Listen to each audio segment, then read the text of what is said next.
Each health department will have its own set of assets and limitations to deal with when setting up a Department Operations Center, or DOC.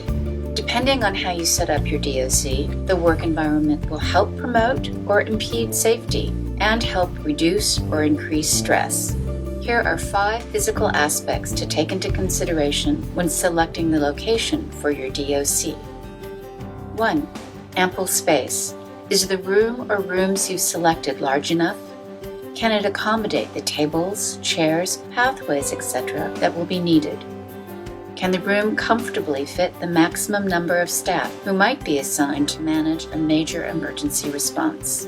Does the designated space offer separate areas for conducting planning meetings or for taking rest breaks? Is there an alternate space for the DOC in case of evacuation? 2. Adequate lighting. Is the lighting adequate to read and easily see items that are up close, such as laptops, and those at a distance, such as wall charts? Consider both artificial and natural light. 3. Adequate ventilation. Does the room provide enough ventilation so that it won't get stuffy when it's full of people? Will it remain at a comfortable temperature? 4. Noise level. Does the space allow DOC staff to hear one another easily when the DOC is fully operational? 5. Multiple exits. Are there enough exits so that all DOC staff would be able to evacuate swiftly and safely if necessary? Are the exits easy to monitor and protect for security purposes? Emergency exits, as you know, right through there, out here onto the courtyard. The rallying point in the event there's a fire drill or a fire is you go out these doors out to 37th Avenue sidewalk, walk to the right, there's an assembly area. A well-organized DOC will help promote both work efficiency and safety.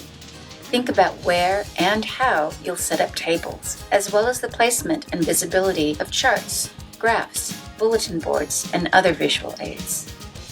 Is the check-in table recognizable and set up where everyone will have to sign in before reporting to their ICS section? Will the table layout promote communication within each ICS section? Will there be enough room to move from ICS section to ICS section easily and safely? If snacks and beverages are offered, is the food table conveniently located? Is the table also out of the flow of foot traffic so it doesn't create a bottleneck? Make sure that all maps, charts, and other visual aids are easy to see. Are these items located in a logical spot? Large enough so the critical information can be seen from a distance. Easy to get to so they can be updated as needed?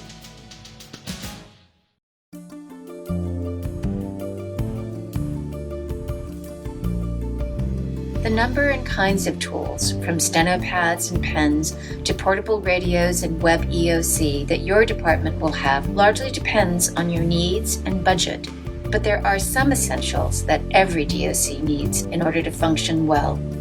One of the most important items is a DOC box for each ICS section. The DOC box includes DOC binder.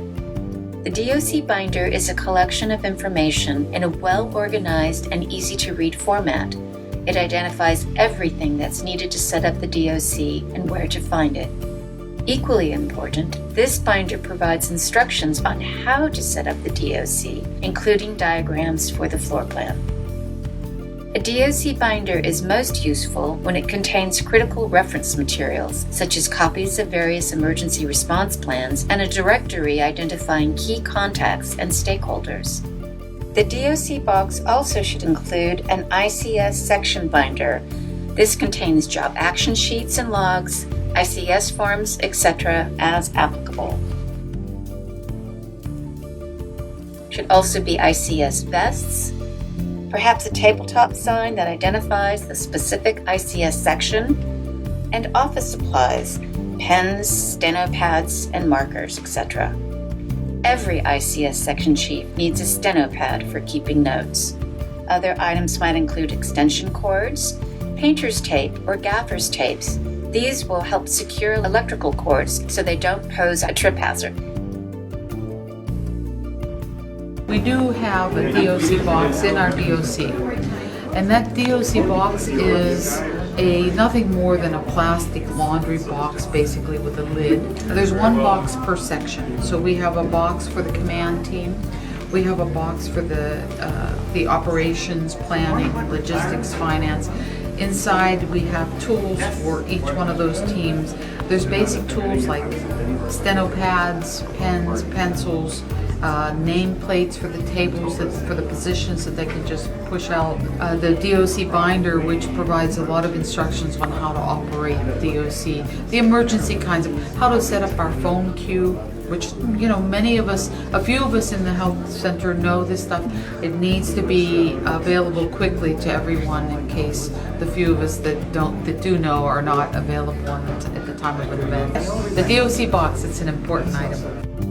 In addition, a well-organized DOC will have tables and chairs, communications equipment such as cell phones, portable radios, fax machines, copier, laptops, flash drives, etc. Other electronic equipment such as a television and/or radio to monitor breaking news, Wi-Fi, and/or hotspots for internet access. Charts, maps, whiteboards, easels, and even flip charts. If your DOC is equipped with the latest electronic systems, it's still important to have low-tech visual aids, such as bulletin boards, wall charts, and maps. These will quickly and conveniently communicate essential information to everyone in the room. These visual aids will be especially important if the power goes out. You may also want to include a first aid kit.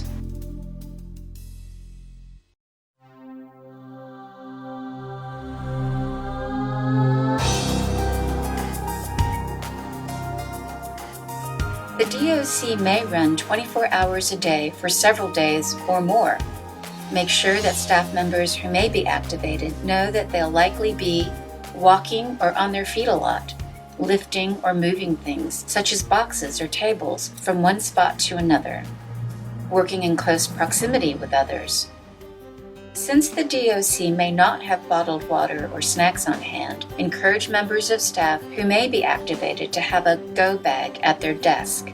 This go bag should contain items such as a personal water bottle, comfortable, appropriate, business casual clothes and shoes, items for personal hygiene, protein bars.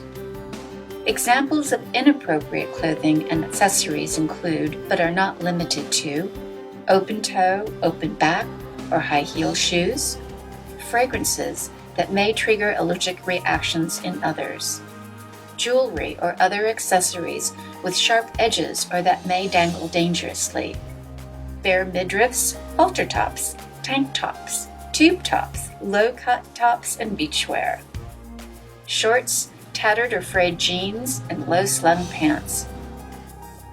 Equally important, staff members who may be activated need to be aware that the media may be present. Even though the PIO or incident commander will deal directly with the media, a clandestine photograph of the DOC in action could show other staff as well. As a result, DOC staff must ensure that the clothes they wear are free of any commercial logos or political slogans. The media could interpret the presence of these symbols and logos as official endorsement by the health department. In addition, graphic symbols of personal preference or political causes may be offensive to others.